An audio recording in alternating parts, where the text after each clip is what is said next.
Welcome students in our today's class. Today I am going to teach you the third poem of your syllabus.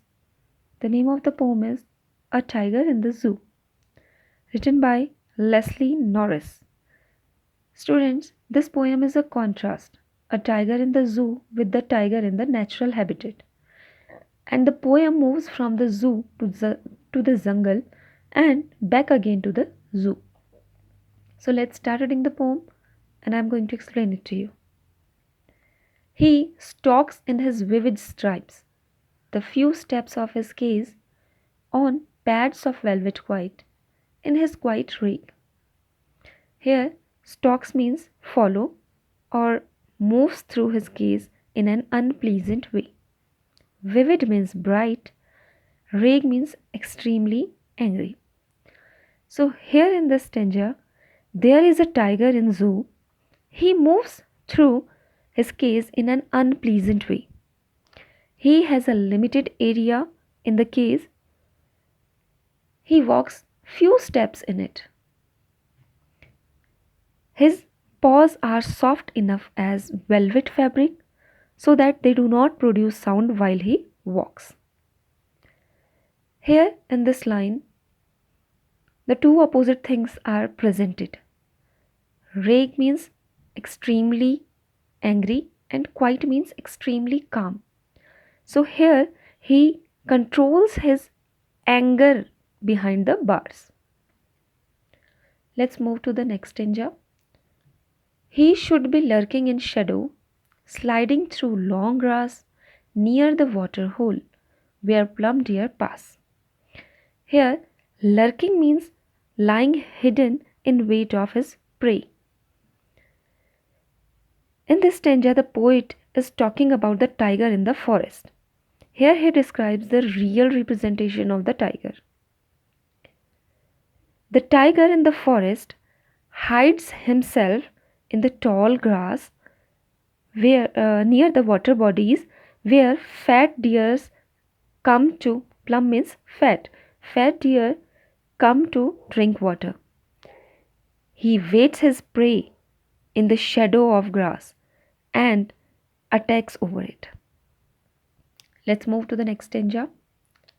He should be snarling around houses at the jungle's edge, baring his white fangs, his claws terrorizing the village. Here, snarling means angry warning sound.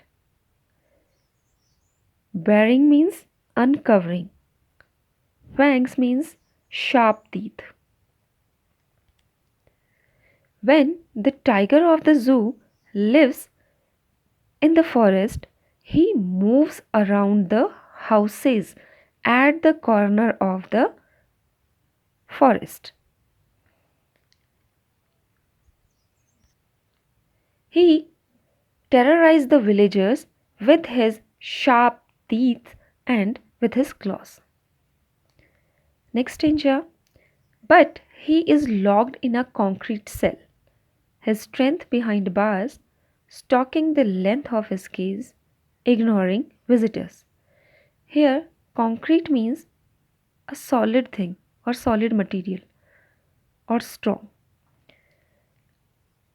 The tiger is put behind the solid cell and his strength is also hidden behind these bars. He only walks behind the bars and in his case and ignores visitors when they come to visit and see him. Because he could not show his furiousness to the people, he remains calm. Next stanza. He hears the last voice at night, the patrolling cars, and stares with his brilliant eyes at the brilliant stars. Here, patrolling cars means the patrolling of the vehicle of police.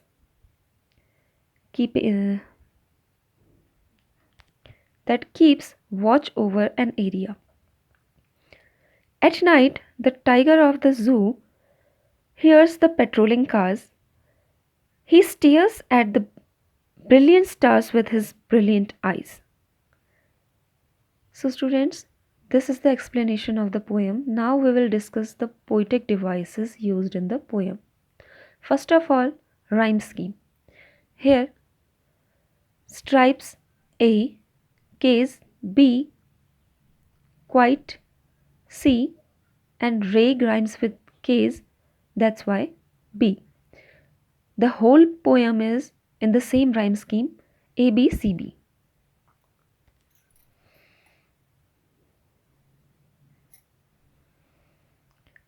Next, personification. The whole poem is personified because tiger is referred as he in the whole poem. That's why personification is here. Next poetic device is enjambment. Enjambment when the same sentence run in two or more lines. Look, in the first stanza, he stalks in his vivid stripes the few steps of his case. Here is enjambment. And here also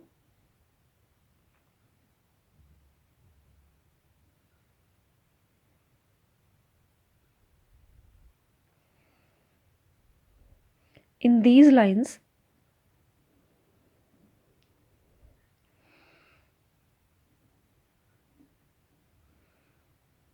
enjambment. Next poetic device is imagery. When the poet says, the tiger moves behind his bars, here imagery is used. And this tiger snarling around the houses at the jungle edge. And in this line, tiger is locked in a concrete cell. Here, imagery is used because a picture creates in our mind while we read these lines. Next poetic device is consonance. Consonance is the repetition of consonant sound in a particular line is called consonance. Here, stalks his vivid stripes, and in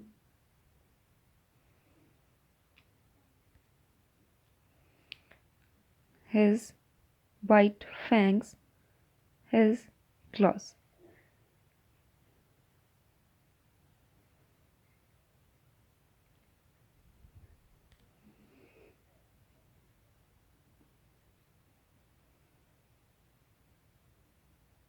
Consonance is used. Next poetic device is assonance. Repetition of a vowel sound is in a particular line is called assonance. Line first. In his vivid stripes. I sound is repeated here and here also in his quite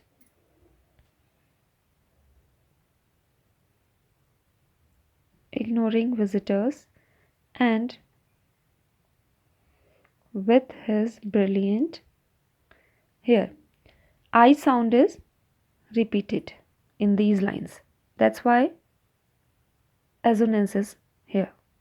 Next poetic device that is used in the poem is oxymoron. Oxymoron is the use of two opposite qualities. Here, quite rake. Oxymoron is used.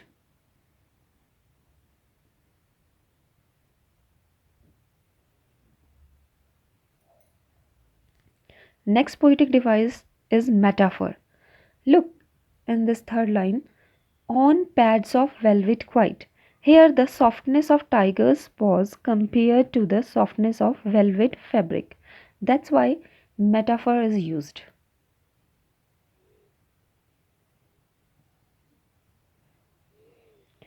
Next poetic device is alliteration. Look in the second paragraph. Plum and pass. Here, he and he. Alliteration is used in these of two lines.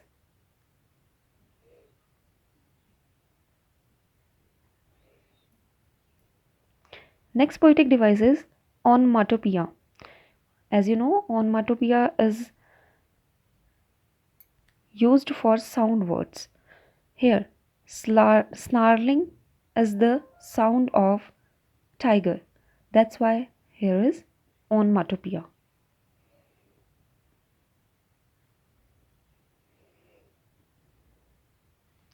That's all for the day, students.